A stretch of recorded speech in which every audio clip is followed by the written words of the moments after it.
Mardi 20 mai 2025, chers amis internautes de l'Éco IT News, bonjour, bonsoir et bienvenue à la deuxième sortie de l'Éco Bulletin pour la semaine. Le 18 mai dernier, dans la sainte de la cathédrale du Cap-Haïtien, le professeur Williamson Saint-Fleur a été violemment agressé lorsqu'il exprimait pacifiquement les revendications des enseignants en grève depuis janvier 2025. L'Association nationale des Normaliens indépendants d'Haïti a condamné fermement cet acte, le considérant comme une illustration alarmante du mépris croissant envers les éducateurs et de l'indifférence à leur combat. Face à cette banalisation inquiétante de la violence contre les enseignants, l'ANI exige que justice soit rendue à la victime et que les coupables en soient sanctionnés. L'agression du professeur Williamson Saint-Fleur par des agents de la police nationale d'Haïti illustre une dérive inquiétante du maintien de l'ordre dans le pays alors que la population attend protection et justice de ses forces de sécurité. Elle se retrouve face à un appareil répressif qui trop souvent bafoue les droits fondamentaux des citoyens. Cette violence policière filmée et partagée sur les réseaux sociaux choque et soulève des interrogations sur la gouvernance sécuritaire actuelle. Ce dérapage survient lors d'une manifestation pacifique organisée à l'occasion de la fête du drapeau et de l'université, une date symbolique pour le pays. Que signifie alors la commémoration de ces valeurs si ceux qui devraient les défendre s'en prennent à ceux qui les revendiquent?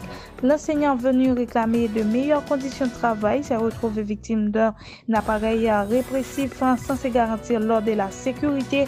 Ce paradoxe ne fait qu'amplifier la crise de confiance qui s'installe entre la population et les institutions chargées de faire respecter la loi.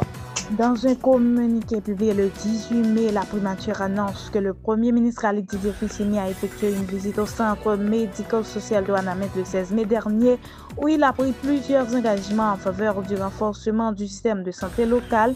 Selon les informations communiquées par la primature, le chef du gouvernement a remis un chèque destiné à financer la construction et la mise en service d'un département de pédiatrie. Cette unité vise à renforcer l'offre de soins aux enfants dans le Nord-Est, une région qui reste confrontée à d'importants défis sanitaires. Par ailleurs, des instructions ont été données par la réactivation du service de surveillance épidémiologique du centre, une mesure jugée nécessaire dans le contexte de vulnérabilité aux maladies transmissibles. Le lundi 19 mai 2025, plusieurs dizaines de personnes vivant avec le VIH ont organisé un sitting devant la villa d'accueil à Musso, où résident les 9 membres du Conseil présidentiel de transition.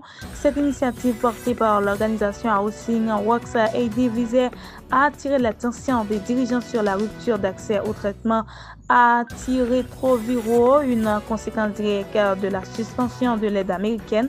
À travers cette mobilisation pacifique, les manifestations interpellaient directement le CPT ainsi que le gouvernement, en particulier le ministre de la Santé publique et de la Population, Sinal Bertrand. Depuis la décision de l'administration de Donald Trump de suspendre une partie de l'aide internationale, notamment les programmes de l'USAID et de PEPFAR, des milliers de personnes vivant avec le VIH en Haïti se trouvent dans une situation extrême précarité, privées de leur traitement antirétroviraux quotidien. Elles voient leurs états de santé se détériorer tandis que les autorités locales peinent à apporter une réponse adaptée à cette crise silencieuse. Le cabinet Blaisa, représenté par Maître Garbi Blaisa, a formalisé une enquête auprès du parquet de Port-au-Prince en faveur de M. Stéphane Vincent. Ce dernier, propriétaire dûment identifié, a appris par voie de presse qu'un rapport de l'unité de lutte contre la corruption le mettant en cause avait été transmis aux autorités judiciaires le 8 mai 2025. Face à cette situation, ses avocats sollicitent des clarifications sur les charges retenues contre lui avant toute éventuelle poursuite. Selon les avocats, l'enjeu principal de cette requête repose sur le respect des droits fondamentaux garantis par les conventions internationales. L'article 14-3 du pacte international relatif aux droits civils et politiques ainsi que l'article 8.2 de la Convention américaine relative aux droits de l'homme soulignant l'importance d'une information claire et détaillée sur les accusations portées contre tout individu mis en cause. La Cour suprême des États-Unis a autorisé l'administration Trump à révoquer le statut de protection temporaire de centaines de milliers d'immigrants vénézuéliens en Floride le lundi 19 mai 2025. L'administration a demandé à la Cour suprême d'annuler la décision d'un juge fédéral protégeant plus de 300 000 Vénézuéliens bénéficiant du TPS pendant qu'ils poursuivent le gouvernement en justice pour son projet de révoquer leur statut de protection et leur permis de travail. L'appel aux enjeux considérables interjeté par le solliciteur général de l'administration a eu de graves conséquences pour un groupe de Vénézuéliens dont le statut de protection devait expirer en avril conformément à un décret du département de la sécurité intérieure. Les mêmes protections en matière d'immigration pour un autre groupe devraient expirer en septembre. Chers amis internautes, ce sont ces informations qui dominent l'actualité. Rendez-vous pour un prochain bulletin. Merci de l'avoir suivi.